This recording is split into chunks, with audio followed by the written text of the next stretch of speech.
Good morning. Good morning. Good morning. We have 2 dogs this morning, so we'll see Two how this moms goes. and 2 dogs on a walk. Yes. Okay. Let's jump Barb. in. Yeah, let's. So we just celebrated Christmas and Christmas Eve, and this year was Dave and my first year where we didn't have any kids that were able to come home for Christmas, and it was the first year that Dave and I actually were alone. Like, that's never happened in our entire lives, and here we are. So going into it, I was at first a little bit sad that, no kids, all that. And then I realized if I wanted something to be different, I had to become intentional about what I wanted to see happen. Instead of just moaning about what wasn't happening, what did I actually want to see happen? And so we ended up planning a really fun weekend, and Dave and I put on a dance tutorial Christmas Eve night and cleaned out the living room and put on high heels, me, not Dave, and danced and like learned how to do wedding style dance and that kind of stuff. It was so fun, and I'm so glad I didn't let it like derail me into some kind of moody wah. Instead, it became intentional. It was really fun. Yeah, and so Carrie was sharing this with me, and I loved it so much, especially as a New Year's 2025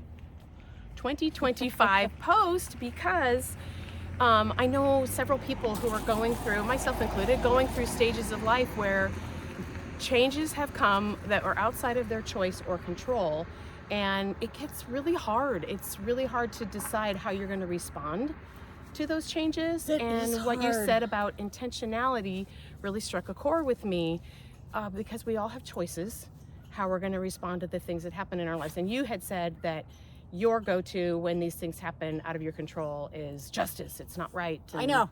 And I can get stuck there. I get stuck in this isn't fair. This isn't right. I didn't choose this. Why is this happening to me? Like which all those things are true. But the thing is, like, it's not helpful. Yeah. It's not helpful for me to park myself there because I get stuck and I can't move on to actually being able to enjoy the day. Yeah. Because I'm stuck over here and and things out of my control. Yeah, and I thought about a couple other people I know going through things, and how those circumstances will push on whatever our particular point of sin or immaturity. Like some people go to the whole thing of, this is out of my control, I need to control it, and so they try to control everything. And they can't. Other people will struggle with those feelings of like not being seen and loved, and so it'll hurt their heart because they think, wow, that if God really loved me, he wouldn't be doing this to me, or if my children really loved me, they wouldn't be doing this to me, whatever it is. Yeah. So that led to this point number 2. Yes, the next thing we were talking about was those kind of feelings and all that. If we get stuck there, obviously we can't move on and enjoy the moment, but it just kind of comes back down to maturity. And I feel like God has been talking to me a lot lately about maturity and how maturity carries its own rewards. Like, if you're mature and you can act maturely in situations, it goes better for you. And how maturity allows reality, whatever that reality is, it allows it to be reality, and it allows me to be able to choose my choice of how reality is. Your response to reality. Yeah, that's the word. My response. Yes. I love that. And I don't have to be, like, if I'm mature when the winds come and blow me around, yes, I'm going to be blown around a little, but I will find my ground again. I will find it and be able to stand without the winds being able to dictate how I'm going to respond to things. Yeah. Maturity allows me to choose. It allows me to be intentional. It allows me to practice faith, to practice prayer, to practice all these things that I say I want to do. Maturity grows me up so I can do that when the wind or when my circumstances change. So, quick question. How do we because you don't just say, okay, I'm going to be mature. We grow into maturity. Yes, by practicing. We practice. We become aware.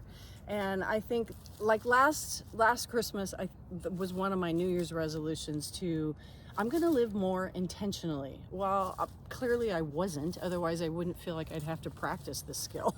I was just reacting to everything. So this last year, I was like, okay, now I'm going to try to practice intentionality. So the Christmas situation I didn't like it. Like, I don't like that our kids grow up and move off and have their own lives. Like, what the heck? Although that is what I've raised them to do. Right. Yeah. So this year I had intentionality. I'm going to practice it. When things happen beyond my control, I don't like that. Nobody likes that.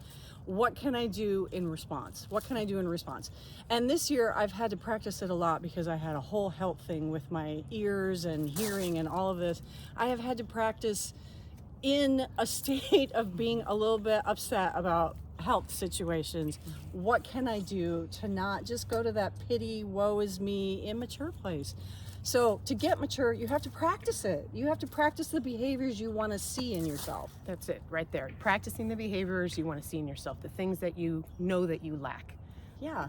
Yeah. You have to practice things that you're not good at. You have to practice responding. You have to practice initiating. You have to practice, this is my reality. How am I going to deal with it? And I'm not saying, I'm continuing to try to lean into healing, even though I'm not healed.